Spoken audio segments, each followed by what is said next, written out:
Namaste. My name is Anne-Marie. Welcome to the Sattva Connect series, Gemstones as Yogic Support Tools.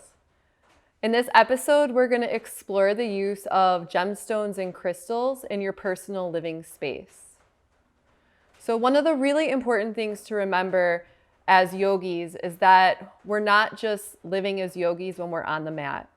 We're living as yogis in all aspects of our lives. So it's important to have an understanding that how we treat our personal space, what we consume, what we bring into that space is also a direct reflection of our practice and our sense of sattva. So I want to speak to you today about how bringing crystals and certain gemstones into your living space can be really supportive in creating a beautiful vibration in your home. Now, here at Sattva, we always emphasize the importance of creating space in your home that really raises the vibration. This vibration is what we call deva value. So it's this value where you just walk into a space and you immediately feel uplifted. Now, oftentimes this energy begins to cultivate, especially in our meditation space in our home, the space in which we are practicing, because there's a certain vibration that begins to arise the deeper that we go into our practice. Now, by bringing in certain crystals and gemstones into other places in your home will also help to really raise that vibration and really raise that deva value in your space. So when we're choosing crystals and gemstones for our home, oftentimes we want to make sure that we are choosing larger stones versus a small stone. So in this series, we talk about smaller tumbled gemstones that are supportive for your personal use, but in your home, it's important to get a larger size of the crystal because its purpose in the home is about really supporting an entire space versus just you as an individual. So that's one thing that you should remember when you're looking for certain crystals to bring into your space, is that a larger size is going to be more powerful in bringing in the intention that it serves. So I just want to go through a couple of different options for you to bring into different areas in your home that'll be supportive and are very much easy to find. So the first option, which is very common, is amethyst. So you'll see here, this is a nice size amethyst. You can also find them, I mean, I've seen them almost as big as my physical body. But you could also find ones that are about this big, which are also a really nice size to bring into your home.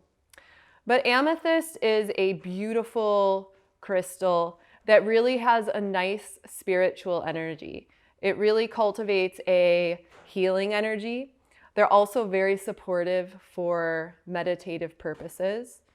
And also very much supportive for protection. So the best place within the home to use amethyst is typically in an area of the home where you are doing your practice. So in a meditation room, a space where you're doing yoga, as well as in a bedroom as well. So they really help to also transmute any type of negative energy that might come into your space and create a higher frequency and a higher vibration. So as you can see, it's a beautiful hue of purple. Sometimes you'll find some very dark in color, and then you'll find then the color actually fades a little bit and you'll see different hues of purple within one crystal. So this one's a little bit lighter in color, and this is a raw, naturally cut amethyst. Okay? And then we'll move on here to rose quartz. So I've got rose quartz here with Ganesha carved from the rose quartz. And actually, this is a really beautiful way to bring the crystals into your living space. You can often find different deities carved from the particular crystals and gemstones, which is also brings in that sacred essence as well. So here we've got rose quartz. So rose quartz is the gemstone of love. It's the gemstone of compassion. It's a very soft energy, a very neutral gemstone. So it doesn't create a strong frequency, a strong vibration. It's just very soothing and very soft, very neutralizing.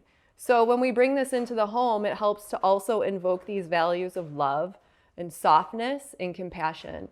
So bringing in the rose quartz is powerful in the bedroom, or if you have an altar, of course, on the altar space, but also in an office space as well. As we move on to crystal quartz. So crystal quartz is one of the most common crystals that are used. There's so many different uses of crystal quartz, but I can actually just feel it right now in my hand versus the other two gems. It's just very neutral and very clearing. Crystal quartz really helps to clear the space and to clear the energy. So this is the purpose. I mean, crystal literally is clarity, it's intuition, and it also helps to, really support the meditative state. So bringing the crystal into your space helps to take away negative thoughts in general, and just create a more sattvic environment in your home. So, and crystal really takes the negativity, the negative energy, and clears it out. So crystal can be used pretty much in any room. It's very supportive in a bedroom. Now, in an office space, you may want to choose a different crystal that's a little bit more activating, just because this is such a sattvic gem that you might find yourself wanting to drop into a meditative state versus invoking creativity that's necessary for the office space. So like I said, crystal can be placed anywhere in the home, but bedroom is very supportive, as well as a space that you do your practice. And then while we're speaking about office space, I don't have a large citrine, but I have a small one here. So citrine is a beautiful gem to bring into your office space. Now, you would want it to be larger than this. This is a smaller stone that's supportive and just personal use, which we'll talk about in the other chapters. But citrine is the gemstone of Jupiter, of Ganesha. So it's creativity, expansion, abundance. So these are all the qualities that are really supportive in cultivating your business life, your career life. And also this type of gem brings in prosperity. So it makes sense why citrine would be a supportive gem to have in the office space. And then here I also have black tourmaline. Again, this is a smaller piece of tourmaline. I would recommend getting a large piece of black tourmaline, but this is also an excellent, excellent crystal to have in the home. Black tourmaline is really earthy, so it creates a strong connection with the earth element. So it's a very grounding crystal. And also black tourmaline is really powerful in transmuting negative energy. So, also it's supportive if when you have people coming in and out of your home, having a crystal in the living space where you're oftentimes sitting with other people, this will really help to clear that negative energy if it comes in with outside guests. So tourmaline, it's very grounding. It cultivates a very grounding energy in the space, but it also invokes joy and creativity.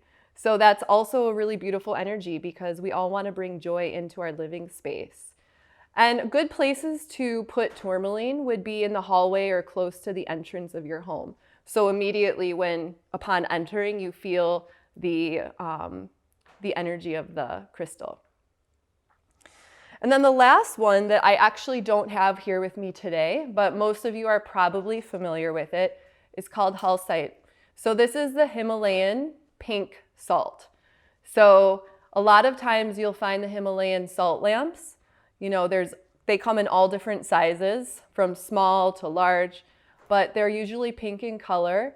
And these are really supportive in the living space because they send out positive ions. They're also very good for healing and, again, clearing out any negativity. So the Himalayan pink salt lamps are also very powerful to have in your home. So you can see that amongst all these crystals and gems that I've spoken to you about, they all have a similar intention, and that's really to uplift the space for protection, to clear out negative energy, and continuously support the higher vibration of the home.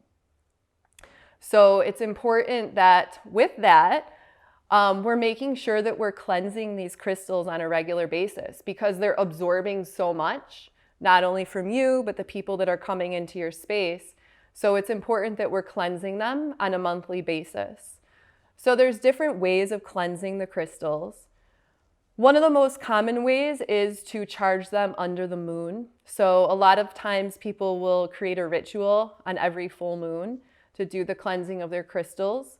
So you can set the crystals outside so that overnight they're able to absorb the energy of the moon and really get that lunar charge. Or you can also place them submerged in salt water as well and set them out under the moon to really gain that energy from the moon.